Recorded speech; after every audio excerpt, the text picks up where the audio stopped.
Hello friends, आप देख रहे हैं हरीश फिजिक्स एकेडमी। हम मोशन चैप्टर कर रहे हैं। अभी इससे पहले हमने 2 लेक्चर्स किए हैं जिसमें मोशन के बारे में समझा है, बेसिक्स ऑफ मोशन के बारे में समझा है। और दूसरे लेक्चर हमने स्पीड और वेलोसिटी के बारे में समझा है। ठीक है, आज तीसरे लेक्चर में हम एक्सीलरेशन करने जा रहे हैं। तो मैं यही रिकमेंड करूँगा, ये लेक्चर नंबर 3 देखने से पहले आप लेक्चर नंबर 2 देख लीजिए, जिसमें हमने स्पीड और वेलोसिटी का एक्सप्लेन किया है। अगर आपको वेलोसिटी अच्छे से नहीं आता है तो आपको एक्सीलरेशन जल्दी समझ में नहीं आएगा। तो आप इससे पहले लेक्चर नंबर 2 देख लीजिए। तो हम आज इस लेक्चर नंबर 3 में जो पढ़ने जा रहे हैं वो एक्सीलरेशन है। तो हम शुरुआत करते हैं किससे? एक्सीलरेशन से। एक्सीलरेशन, ठीक है। तो एक्सीलरेशन समझने के लिए सबसे पहले क्या करते हैं, ये एग्जांपल कंसिडर कर लेते हैं। हमको तो जल्दी समझ में आए। जैसे मान लीजिए मेरे पास एक बाइक है, मुझे मेरे घर से कॉलेज तक जाना है बाइक से, ठीक है। तो मान लीजिए ए पोजीशन है जहाँ मेरा घर है और यहाँ मैं बाइक लेके खड़ा हूँ। जो मेरा मोशन उस समय क्या है, रेस्ट में मोशन में हूँ। और जो मेरा वेलोसिटी है वो क्या है, 0 है। फिर मैं यहाँ से क्या करूँगा, फिर मैं यहाँ से आगे बढ़ना शुरू कर दूंगा, स्टार्ट कर दूंगा। कुछ टाइम के बाद मान लीजिए मैं यहाँ पे 10 मीटर डिस्टेंस ट्रेवल किया, इस तरह से मैं क्या करूँगा, आगे बढ़ता ही जाऊँगा। जैसे मान लीजिए रास्ते में कोई स्पीड ब्रेकर आ जाएगा तो मेरी वेलोसिटी क्या हो जाएगी, कम हो जाएगी। अगर कोई ट्रैफिक सिग्नल आ गया तो मेरी वेलोसिटी कम हो जाएगी। उसके बाद क्या हो सकता है, अगर रास्ता हमें क्लियर मिला तो हम वेलोसिटी इंक्रीज करके, हमारी वेलोसिटी इंक्रीमेंट होगा, हम आगे बढ़ते ही जाएंगे। तो इस तरह से इसमें क्या हो रहा है, वेलोसिटी में चेंज हो रहा है। यहाँ पे 0 था, यहाँ पे कुछ वेलोसिटी, यहाँ पे कुछ वेलोसिटी, तो ये होगा। तो जो ये चेंज इन वेलोसिटी है ना, यही हमारा क्या होता है, एक्सीलरेशन होता है। अगर यही कि इसी दूसरे केस में क्या होता है, हमारा यहाँ पे कोई मतलब यहाँ होता ही नहीं है सब पोजिशन, सिर्फ क्या होता है, हम 10 मीटर पर सेकंड की रफ्तार से हम यहाँ पे आगे आगे बढ़े जा रहे हैं, कंटिन्यू बढ़ते जा रहे हैं। वेलोसिटी में कोई चेंज नहीं हो रहा, कोई चेंज नहीं हो रहा। वेलोसिटी टाइम के हिसाब से एकदम सेम बना हुआ है। तो वो क्या हो जाएगा, एक्सीलरेशन नहीं होगा उस कंडीशन में। एक्सीलरेशन कब होगा, जब वेलोसिटी में चेंज होगा, तभी वो क्या होगा, एक्सीलरेशन होगा, नहीं तो नहीं होगा। ठीक है, तो ये हो गया हमारा एक्सीलरेशन का कंसेप्ट। अब क्या करते हैं, इसी कंसेप्ट से हम क्या करते हैं, एक्सीलरेशन की डेफिनेशन बनाते हैं। वो कैसे बनाते हैं, जैसे मान लीजिए क्या मैं लिखता हूँ, ऐसे इसको ऐसे लिख सकते हैं, एक्सीलरेशन और it can B define as the rate of change of its velocity with time. इसमें बहुत टाइम का बहुत बड़ा रोल है यहाँ पे इस कंडीशन में। तो ये हो जाता है, हमारा डेफिनेशन बन जाता है एक्सीलरेशन का। Acceleration it can be define as the rate of change of its velocity with time. ये डेफिनेशन बन गया। अब इसी डेफिनेशन से हमें एक्सीलरेशन का फॉर्मूला बनाना है। वो कैसे बनाते हैं हम, तो मैं क्या करता हूँ, इसको एक्सीलरेशन को यहाँ पे लिख लेता हूँ, एक्सीलरेशन। ठीक है, ये मैं इसका फॉर्मूला यहाँ नाम लिख लिया। अभी क्या बोलता हूँ, अब इसमें क्या हो रहा है, चेंज इन वेलोसिटी। वेलोसिटी में क्या हो रहा है, चेंज हो रहा है, तो मैं वो लिख देता हूँ यहाँ पर, change in velocity. Change on velocity किसका चेंज हो रहा है, with time.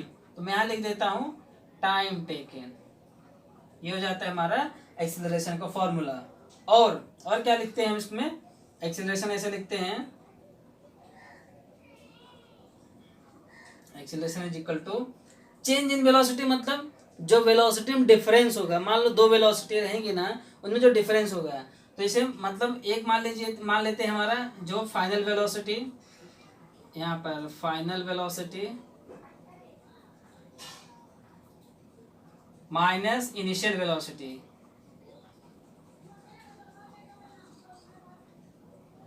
Final velocity minus initial velocity by time taken. ये हो जाता है। अभी क्या करेंगे, इसी फॉर्मूले को हम क्या करते हैं, इक्वेशन फॉर्म लिखते हैं। वो कैसे लिखते हैं, अभी ये मैं मिटा देता हूँ, इसकी कोई जरूरत नहीं है यहाँ पे। यहाँ पे मैं इसको मिटा दिया। तो फाइनल वेलोसिटी मैं क्या मान लेता हूँ, यहाँ पे एक्सीलरेशन क्या लिखता हूँ, ए लिख देता हूँ। और फाइनल वेलोसिटी क्या मैं मानता हूँ, इसको मैं वी मान लेता हूँ। इनिशियल वेलोसिटी इसको मैं यू मान लेता हूँ, और जो टाइम है उसको मैं टी मान लेता हूँ। तो ये बन जाता है हमारा एक्सीलरेशन का equation. Acceleration equal to v minus u by t. ये इस फॉर्मूले से हमारा ये इक्वेशन बन गया, ठीक है। अभी इक्वेशन बन गया, अभी इसका हम क्या करेंगे, यूनिट निकालेंगे। जैसे हमने स्पीड का, वेलोसिटी का यूनिट निकाला था, वैसे एक्सेलरेशन का भी निकालेंगे, क्योंकि इसका यूनिट का बहुत बड़ा रोल है, ठीक है। तो अब इसको मैं यहाँ मिटा देता हूँ। अभी हम क्या लिखेंगे, यहाँ इसको ही कंसिडर करते हैं कैसे यूनिट बनाते कैसे हैं। एक्सीलरेशन का हमको निकालना है, तो मैं यहाँ क्या लिख देता हूँ, यूनिट ऑफ एक्सीलरेशन, ठीक है। मैं ऐसा लिख दिया, यूनिट ऑफ एक्सीलरेशन। अभी क्या है, वेलोसिटी है, क्या है, चेंज इन वेलोसिटी था, तो मैं यहाँ लिख देता हूँ यूनिट ऑफ वेलोसिटी, ठीक है। अभी वेलोसिटी के बारे में, इसके यूनिट के बारे में हमने पिछले लेक्चर में पढ़ा है, तो हमें वो पता होना चाहिए। अगर वेलोसिटी का यूनिट नहीं पता है, वेलोसिटी नहीं समझ रहा है, तो एक्सेलरेशन भी नहीं समझेगा। इसलिए क्या करना है, हमें पहले दूसरा लेक्चर समझ लेना है स्पीड और वेलोसिटी के बारे में।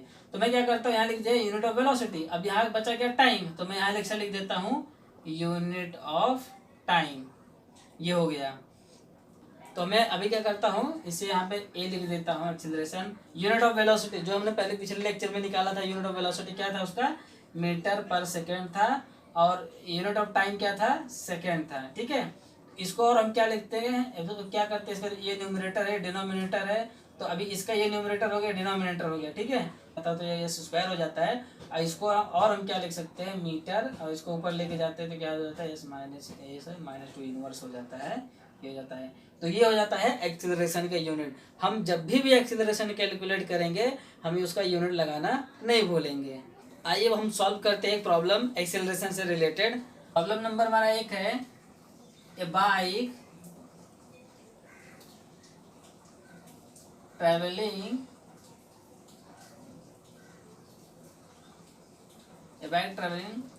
18 kilometre per hour and speed up at 36 kilometer per hour in 5 seconds.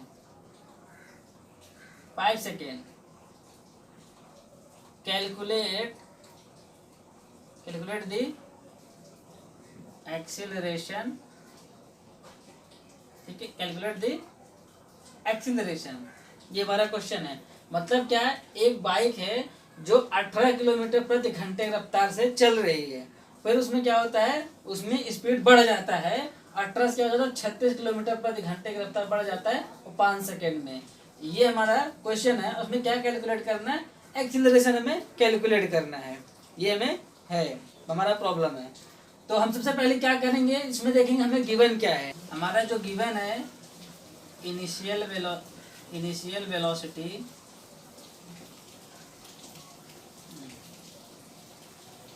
हमारा जो गिवन है इनिशियल वेलोसिटी कितना हमारा 18 kilometre per our. Final velocity कितना है, फाइनल वेलोसिटी हमारा 36 किलोमीटर पर आवर है। हमारा जो टाइम पीरियड है, वो टाइम में कितना है, टाइम है वो है 5 सेकेंड्स है, ठीक है। ये हमारे पास गिवन है। सबसे पहले हमें जो गिवन है, जो वेलोसिटी गिवन है, वो किलोमीटर पर आवर में है। तो हम क्या करते हैं, जैसे मान लीजिए 1 kilometre is equal to 1000 metre होता है, और 1 hour is equal to 1 hour is equal to कितना होता है, 60 मिनट होता है। अब इसको हम सेकेंड में करेंगे, 3600 ये सेकेंड्स हो जाएगा, 3600 सेकेंड्स हो जाएगा, ठीक है। तो हम क्या करेंगे, अभी इसको अब समझने के लिए क्या करते हैं, यहाँ पे ऐसे लिख लेते हैं, ये जो होता है ये 1000 और डिवाइड करेंगे 3600, ये हो जाएगा ये 5, ये 18, तो ये क्या होता है 5/18 होता है। तो ये हम अगर हर प्रॉब्लम में इतना बड़ा वैल्यू रखेंगे तो हमें कैलकुलेट करने में प्रॉब्लम होगी। तो हम पहले से ये मतलब 1 किलोमीटर जो ये होता है, 1 किलोमीटर पर आवर जो होता है, इसको अगर हम कैलकुलेट पहले करके रखेंगे तो ये कितना हो जाएगा, इसके इक्वल टू कितना होगा, ये 5/18, इतना हम समझ के रखते हैं, ठीक है। अभी इसको हर जगह जहाँ ऐसा 1 किलोमीटर पर आवर लिखा रहेगा, उसको हम ये वैल्यू यूज़ करेंगे। तो मैं इसको क्या करता हूँ, यहाँ पे इसको इरेज कर देता हूँ, यहाँ पे तो मैं यहाँ पर लिख देता हूँ जो हमारा इनिशियल वेलोसिटी था वो था u था, उसको लिख लेते हैं यहाँ पर। क्वेश्चन में कितना था हमारा 18 किलोमीटर पर आवर। जो यहाँ पे u था, जो v था फाइनल वेलोसिटी वो था 36 किलोमीटर पर आवर, यहाँ पे पर आवर था। ठीक है, अब इसको हम कैलकुलेट कर लेंगे मीटर सेकेंड में। तो इसको मैं क्या करता हूँ 18 लिखता हूँ, और ये वहाँ कितना हमने कैलकुलेट किया था पर आवर का 5/18। ठीक है, ये क्या हो जाएगा, ये 18 कर जाएगा तो यहाँ आ जाएगा 5 मीटर पर सेकेंड। 36 इंटू बाई 5/18 कर देंगे तो 18 1 जा 18, 18 2 जा, ये हो जाएगा 5 2 जा 10 मीटर पर सेकेंड इनवर्स। ऐसा ये इनिशियल फाइल दोनों हमने कैलकुलेट कर लिया है। और जो हमें टाइम गिवन था, टाइम था 5 सेकेंड। ठीक है, ये 5 सेकेंड तो हमें जो पहले से गिवन है। हमने क्या किया, यू को भी मीटर पर सेकेंड में कन्वर्ट कर लिया, वी को भी मीटर पर सेकेंड कन्वर्ट कर लिया। अब हमारे पास ये टाइम गिवन है, तो एक्शन का फॉर्मूला क्या था, acceleration is equal to v minus u by t था। ये हमारा एक्सेलरेशन का फॉर्मूला था।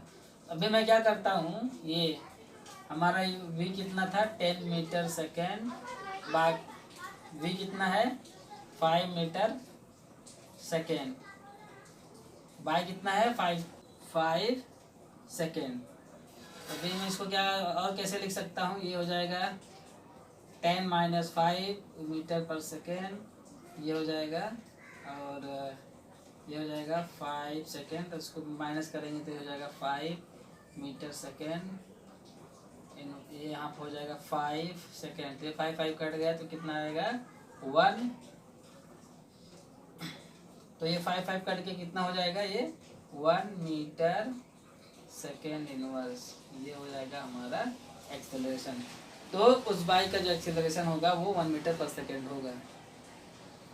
Thanks friend for joining Harish physics academy. Thanks for watching और वीडियोस। अगर आपको इस चैप्टर से, इस टॉपिक से रिलेटेड और प्रॉब्लम्स करने हैं, यदि आपको कुछ डाउट है, आप हमें नीचे कमेंट कर बता सकते हैं। प्रॉब्लम्स की हम अलग इंडिविजुअल वीडियो बनाएंगे, सिर्फ और सिर्फ प्रॉब्लम्स के लिए हैं। और अभी ये चैप्टर हमारा यहाँ पे ख़त्म नहीं हुआ है, अभी इसमें बहुत सारे टॉपिक्स डिस्कस करने हैं। हमारा सिर्फ तीसरा लेक्चर है, ये पूरा हम चैप्टर कंप्लीट करने के बाद ही अगला चैप्टर उठाएंगे। तो मिलते हैं, तब तक लिए नमस्कार, धन्यवाद, टाटा, बाय बाय। मिलते हैं अगले वीडियो में। लेकिन हाँ, भूलिएगा मत,